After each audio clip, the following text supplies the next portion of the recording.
Okay, so we have in the previous part we have studied about the characteristics of five kingdom, where I have used 2-3 terms like polysaccharide, amino acids. I'll give you the complete definition, but right now I'm just giving you the idea of what are polysaccharides and what are amino acids. Polysaccharides, these are nothing but the complex carbohydrates.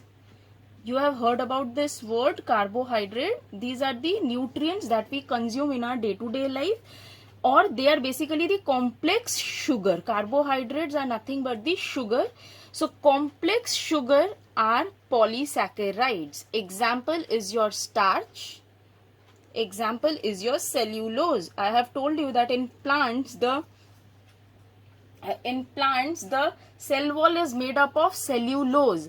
So cellulose, starch, these are all complex sugar. These complex sugars are termed as polysaccharides. Clear? Next is your amino acids. Amino acids are the building blocks of protein, like the cells are the building blocks of the body. Building blocks of the protein that we consume in our day-to-day life. These are the building blocks. So amino acids basically comprise a central carbon, that is the center carbon. This C is your carbon. Hydrogen is attached to it. Any side chain is this R is your side chain. Any side chain can attach to it.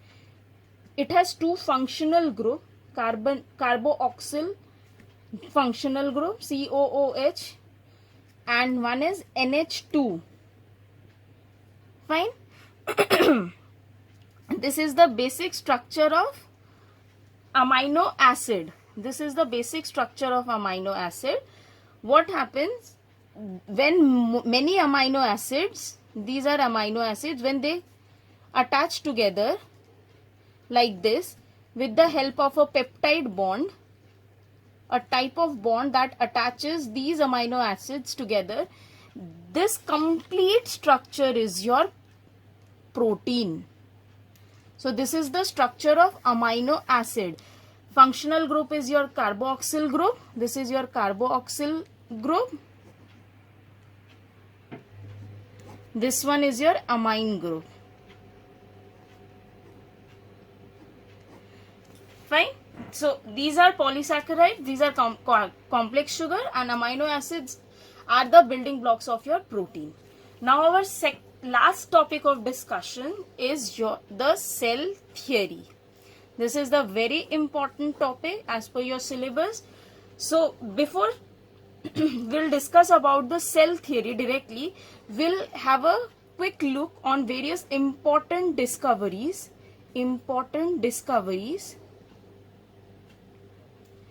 that are associated with cell theory.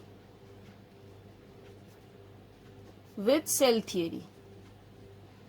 is your with. This C dash is your with. Symbol for with. First discovery. I am writing the name of the scientist, then year, and then their discoveries. Kindly remember these discoveries. These are very important discoveries that actually helped us today for various cellular level researches. First is your scientist name is your Zacharias Janssen. In the year 1590, he for the first time discovered microscope, and you all know that what is the use of microscope. It helps us to study the minute organisms that are not visible in our naked eyes. So it's the Zacharias Janssen who discovered microscope. Next is your Robert Hooke, very important person. In the year 1665, he discovered cell. I have already told you that Robert Hooke performed the cork experiment where he observed the honeycomb structure. And this cell was non-living in nature.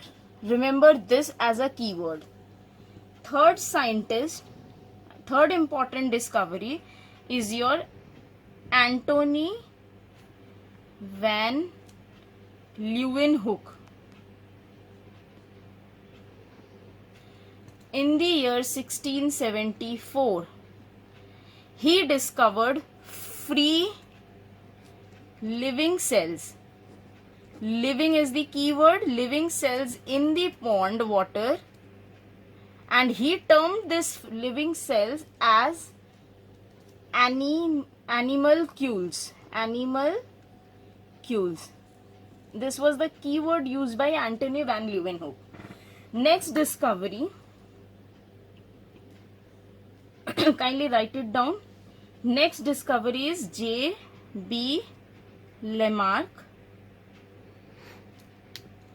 1809. He proposed the importance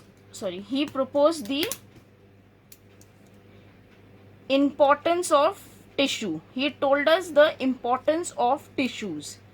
This was the discovery. Next is your Robert Brown. Another important discovery. In the year 1831, he discovered nucleus.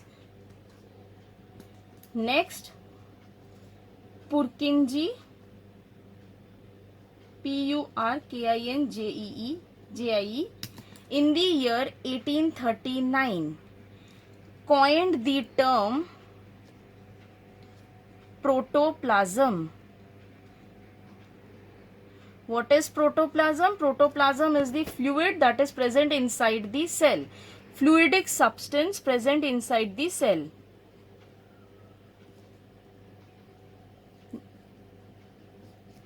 Next is your Matthias Scladen. He was a botanist by profession.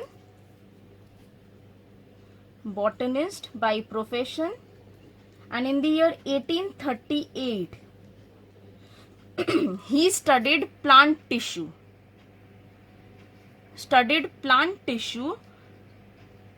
and gave the first important concept of cell theory. I'll tell you in a moment. Next is your Theodor Schwann. I hope it is visible. He was the zoologist, and in the year 1839 he studied animal tissues and gave the second important concept of cell theory. Till now it is clear. First was your discovery of microscope, then non-living cell, then living cell, then importance of tissue, then nucleus, then protoplasm, then Matthias Scladen and Theodor Schwann. They studied plant and animal tissue, and they gave these two scientists gave the theory of cell, which is a very important discovery. So next important discovery is scientist is Rudolf Virchow. In the year 1855, he gave the concept of omnis cellula e cellula. What does this mean? That is, all cells arise from pre-existing cells. And this is one of the important key point of your cell theory. Finally, the next discovery is given by Louis Pasteur. We have studied about pasteurization in our school days. In the year 1859, Louis Pasteur confirmed the Virchow's theory. So these are various important discoveries that you have to remember while studying the cell theory. So now I am telling you what is the key postulates of cell theories. Key postulates of cell theories. This is very important. Kindly remember this. First important point, that Matthias Scleden, who was a botanist who studied the plant tissue, he confirmed that all living organisms, write it down along with me, all living organisms are composed of one or more cells, and this statement was given by Matthias Scleden, who was a botanist and who studied the plant tissue. While studying the plant tissue, he got to know that all the living organisms, whether it's a plant, whether it's a fungi or a protozoa or any organism that exists in our earth, they all are made up of either one or more than one cells. But the basic functional unit is your cell. Second key postulate of cell theory is that cell is the basic structural and functional unit of life. I have told you this as the definition of cell in the very beginning. This was given by Theodor Schwann, who was a zoologist, and he studied the animal tissue, and he also, almost you can see in both these definitions, both these key points, that both Matthias Scleden and Theodor Schwann, they almost said the same thing, that cell is the basic structural and functional unit of life, or you can say that all living organisms are composed of either one cell or more than one cell. The third and the last key postulate of cell theory is, which is very important, is that cells arise from pre-existing cells. That means there has to be a pre-existing cell, and from a single cell further the cells can develop like this. This concept was given by Rudolf Virchow, and initially these were the two key postulates given by these two scientists, Scleden and Schwann. That's why this cell theory is also known as Scleden and Schwann theory. But later on, in the year 1855, Rudolf Virchow again studied the theories, and he added this as the third postulate of cell theory. So till now it is clear that what is the key postulate of cell theory? All the living organisms are composed of one or more cell.